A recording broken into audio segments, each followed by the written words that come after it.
Greetings. My name is Michael Miller. This is a Michael Miller trademark training video up to you because you're watching. Thank you and welcome. It's meant for Michael Miller Pilates licensed affiliates, the Core New Core, and anyone interested in surviving and thriving as a Pilates instructor.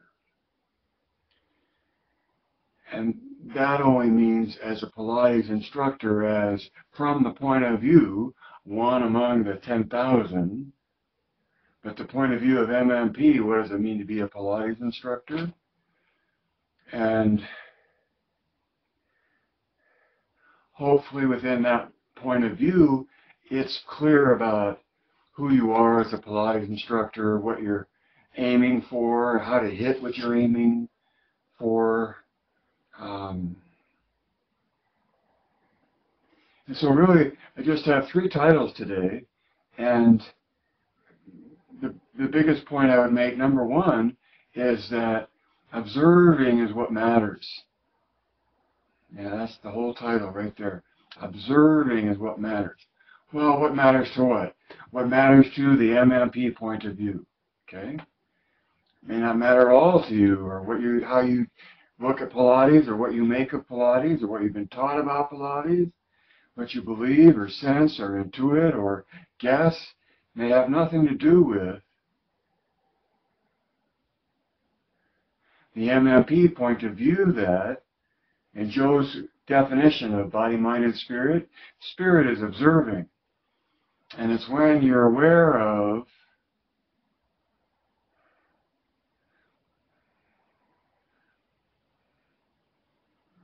that being the third ingredient between being and thinking, thinking, and observing. So within MMP, observing is what matters. And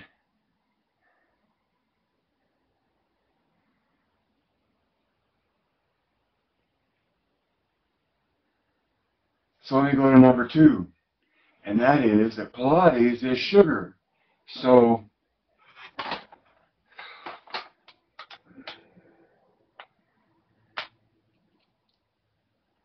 now I have to get a full one because the sugar I have is in my colander. But sugar, Pilates is sugar. And why do I say that? I say that because sugar is something that everyone makes use of in 1,000 different ways. There are 10,000 ways to use sugar, to bake with it, to cook with it, to make candy.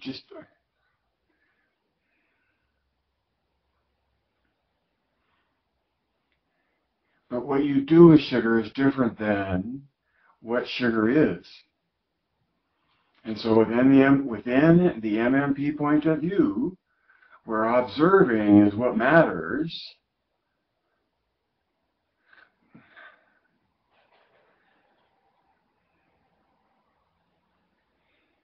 it's not so much the observing that is the sugar,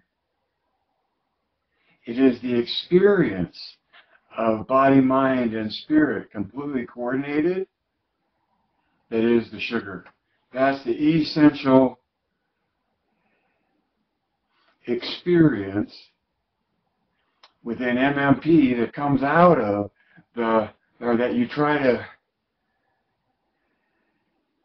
engage the choreography with. And the only way you can do that is if you understand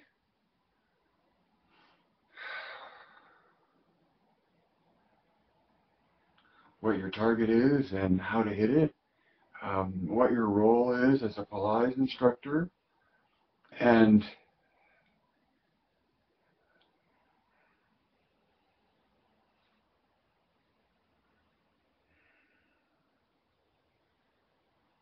so much of Pilates, as is anything in human nature, whatever it is, the word, is taken into the 10,000 things, and if it were sugar, it would be made into whatever you can add sugar to. Okay?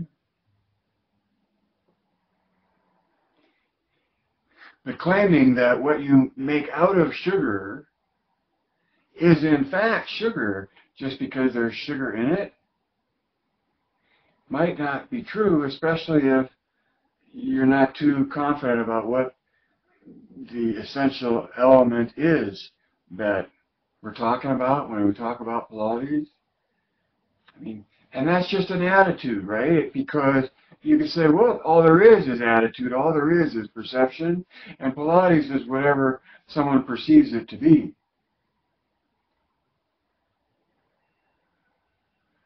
You could say the same thing about a star in the sky. And yet there's what you make out of it, and then there's what it is in and of its own right. And within MMP, Pilates has an essence of its own. And in the conditioning of the choreography,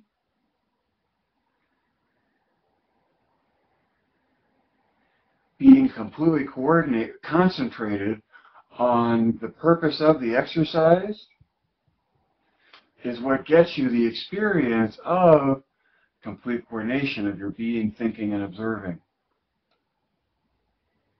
So I've used that metaphor because it's not like, I'm just saying it is. Pilates is sugar. It's sugar in that it is what it is, and everybody uses it to do to their own interests, right? MMP cares about the sugar itself and what the sugar is made up of and how the sugar is made.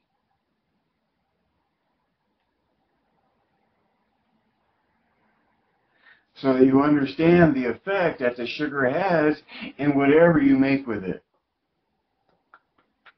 MMP point of view. Okay?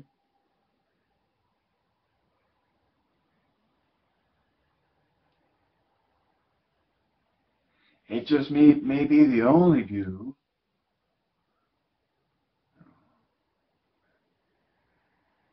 It may only be my view out of thousands. But if I come across a view that gave me more comprehension, comprehend, to grab, to hold on to understand, especially based on evidence. That's the academic expression of Michael Miller Pilates.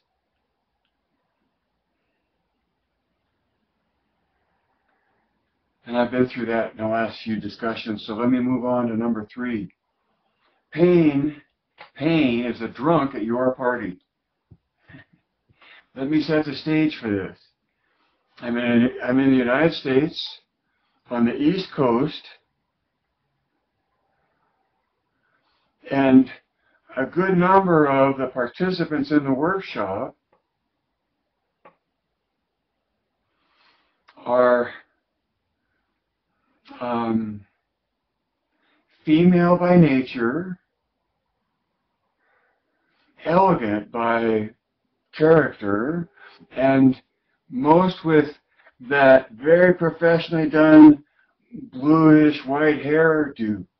Right? And so when I brought up something about Pilates, or I was talking about pain, I said, let me tell you, pain is a drunk at your party. By the participants that were observing, you could tell they had experience with drunks at their parties, which always makes me smile in memory of that I was using a metaphor to talk about pain and how to deal with pain, mostly as a Pilates instructor, but also coming from personal experience, and hopefully the understanding of what an MMP instructor is all about and what it feels like to have pain, which is much more than an intellectualism, right? That's a sensory reality. You can feel it.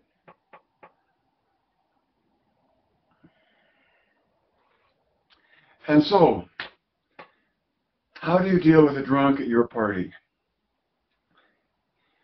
I suggest one of three ways. And the first two ways don't seem to work very well. One is that you ignore the drunk and you just let them run free, and it ruins the party. They ruin the party. The drunk ruins the party. Okay? Then if you confront the drunk and make a scene, that effectively ruins the party. Okay? But if instead you sidle, that's a good word, sidle up to your pain, sidle up to the drunk, and sort of lean into it a little bit. So here's your pain, and you sidle up to your pain, and you explore it, and you lean a little bit into the drunk to where the drunk gives way and gives room. And yet you go and explore, and again the pain gives way to the expansion of your capacity to not have the drunk at your party and to not have the pain in your body. So what is this sidling up I'm talking about? If you just ignore your pain,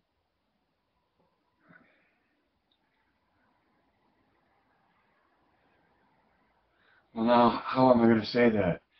If you ignore your pain and you just press through it, like you would confront the drunk to say, get out of here, as though you're just going to pretend it isn't there and you're going to move as though the pain doesn't matter. You know, hopefully you'll take your advice on that, and yet most people sometimes find out that it's not productive to just pretend like the pain isn't there and to ignore it completely, because it makes the situation worse. And so the opposite of trying to ignore the pain and press through it is to ignore the pain, or is to not ignore the pain and don't do anything. Like, stay away from it. Don't get near the pain, right? Avoid the pain, and so what ultimately that means is you avoid the movement. So the pain infringes on your life so much that you no longer can move, which is the epitome of life, is movement, right? And so that ruins the party as well. If you are retracting into a bubble of moving and moving less and less.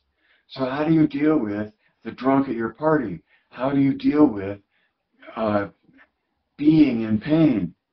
And my approach to that is to sidle up to the drunk, or get close to your pain plane. Get close to and explore your pain without antagonizing it, is what I'm trying to say.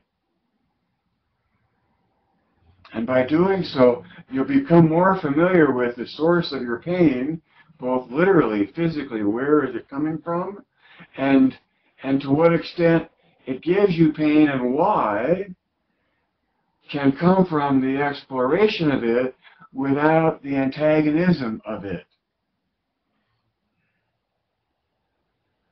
Maybe that's not possible because pain is antagonistic by its nature.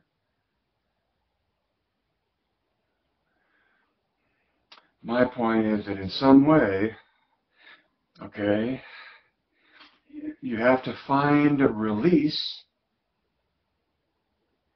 out of that pain.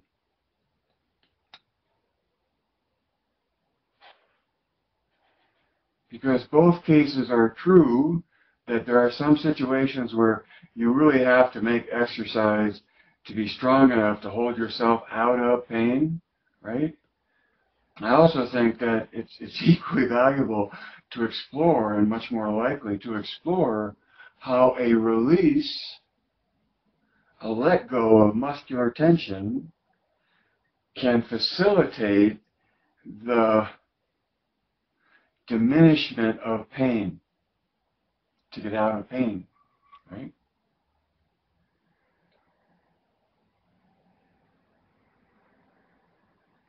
So use that metaphor however you wish, but it's meant to show the choices of pretending the pain doesn't exist and trying to ignore it as you work through it, as you just move. And to me, that has disastrous consequences that are obviously apparent. And sometimes, though, people have to be broken out of, students have to be broken out of that assumption because they've lived a tough life and a demanding life, and one where they expect to work through everything that comes up. As a Pilates instructor, and knowing that in order to be eccentric, you have to start at ease, so that's a maximum of MMP. In order to be eccentric, you have to start at ease. Then it's in the ease part that there can be a path with a client that can take months, maybe years, but months, it can be a long time, to a point where you can actually find a place where you can let go of the tension you're in, trying to stay out of pain.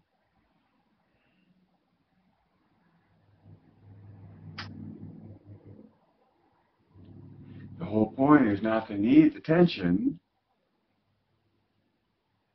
and yet not be in pain. Not to need the tension to be out of pain, right? So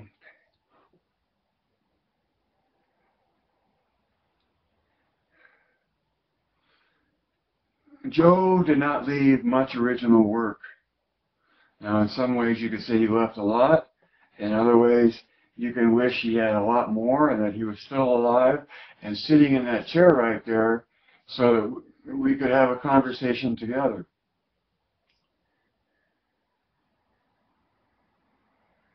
But given what we have to go on, that's really Joe's original work, without needing or relying upon subjective interpretation of his original work, that's the MMP point of view. It's not the whole point of view, but it definitely is an ideal point of view, a theory based on evidence that has a serious connection to the reality that we're living in.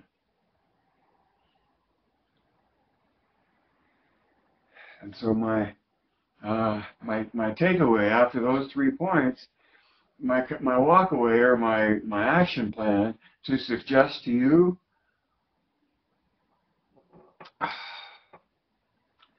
is to mind your own business. Mind your own business. You know, I heard that as a kid growing up because I was nosy about everything. I think every child is, but you hear, you learn about, and you come to understand that some things are your business and some things aren't, right? And to the extent that you mind your own business as a Pilates instructor, it accepts that your passion for Pilates isn't the business of the whole world, or that your view of Pilates will never be a predominant view in the culture. Just, at least for right now, look around at the tsunami of Pilates passion and all that's being expressed.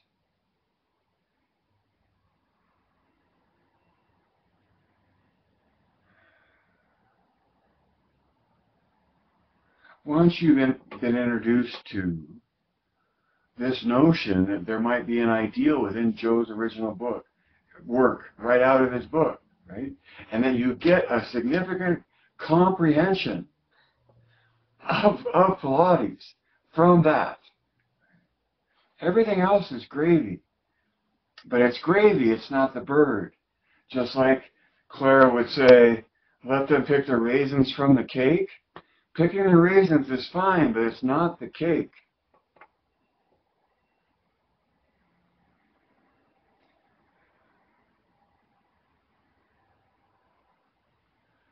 So I'd say mind your own business means, in some regard, deepening your comprehension of this point of view, the one I'm interested in you absorbing from me, that will be part of, maybe, what you take forward for you.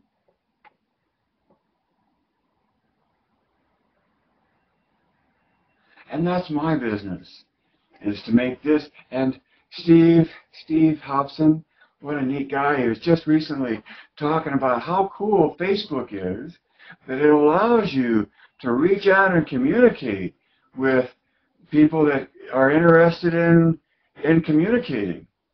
You can at least broadcast for anyone interested in listening, and that's just now in the moment, and has nothing to do about being available after the moment to resonate when live hasn't lived forever.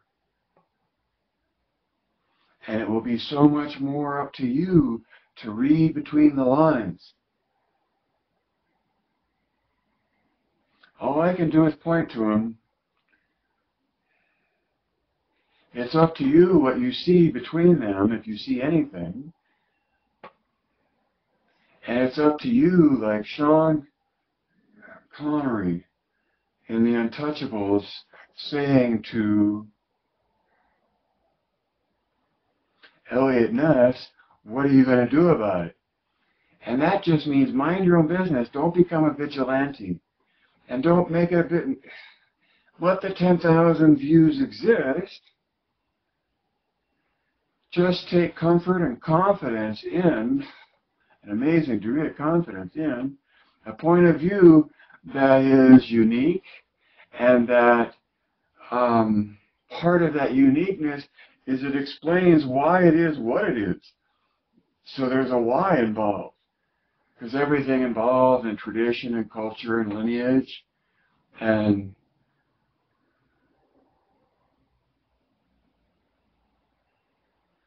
what is generally considered authority is aristocratically based by tradition, right? And that's going to continue to be the case. It's just that the whole Pilates culture eventually, even though there will be some flat earthers out there, the body, whether it gets there or not, it won't happen in our lifetimes. And the point is to recognize the foundation that holds you up in whatever you choose to make of it. And that's all my profession is interested in, is making as clear of a profession as possible about a point of view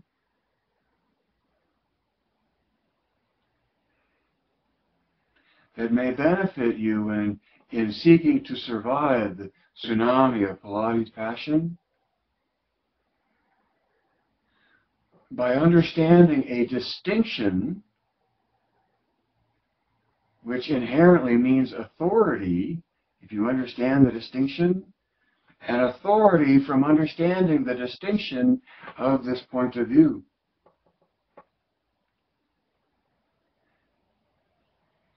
And many do already, and many of them are aristocrats, and most assume that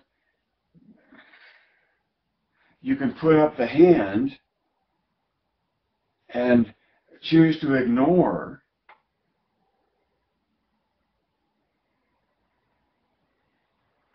a reasoned explanation of Pilates. And certainly that choice is there to do that, and yet to ignore a reasoned view of Pilates, the biggest thing you miss, now see, I hope I remember that too for the Facebook broadcast, the biggest thing you miss, and now I lost it too. What was I going to say?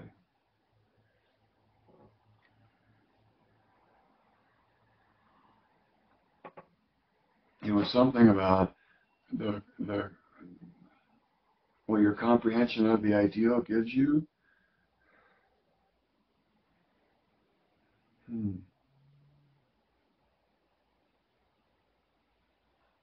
I don't know, maybe it'll show up as a Facebook thing. And so I think consciousness percolates, and I think the train of thought that runs off the track and falls into the abyss, I really think that momentum also circles because of all the momentum that brought you to that thinking process. Didn't just evaporate. So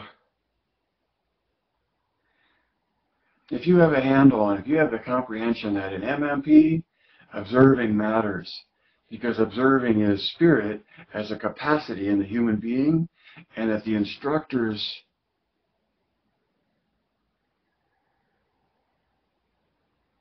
role is to offer instruction that helps the student find the complete coordination of body, mind, and spirit in the pursuit of the choreography, because the choreography mirrors the purity of the physics that we live in a poetic way.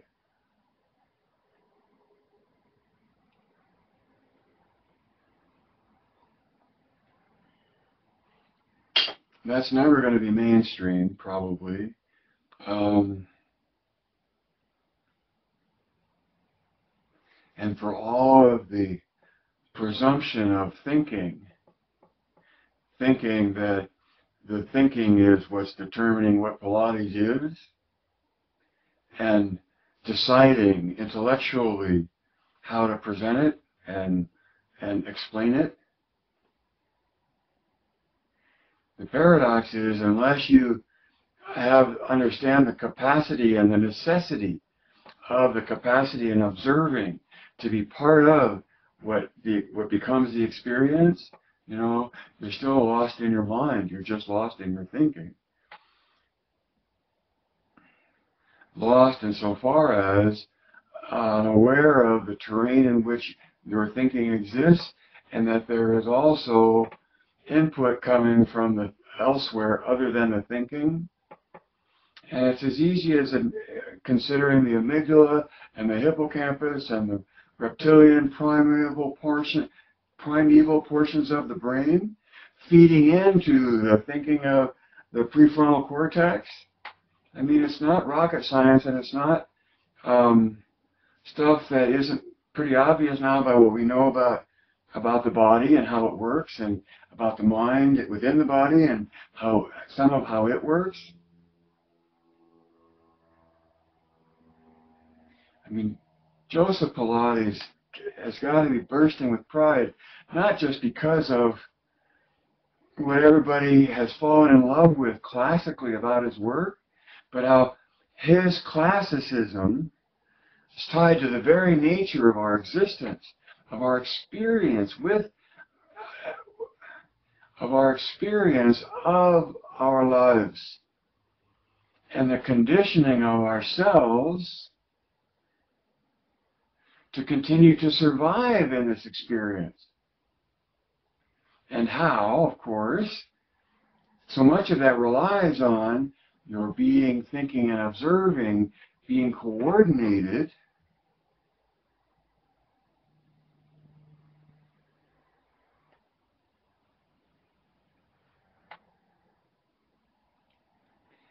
Thanks for watching, because life can't live forever. Read between the lines, see behind the curtain, add two and two, direct your thinking. Geist.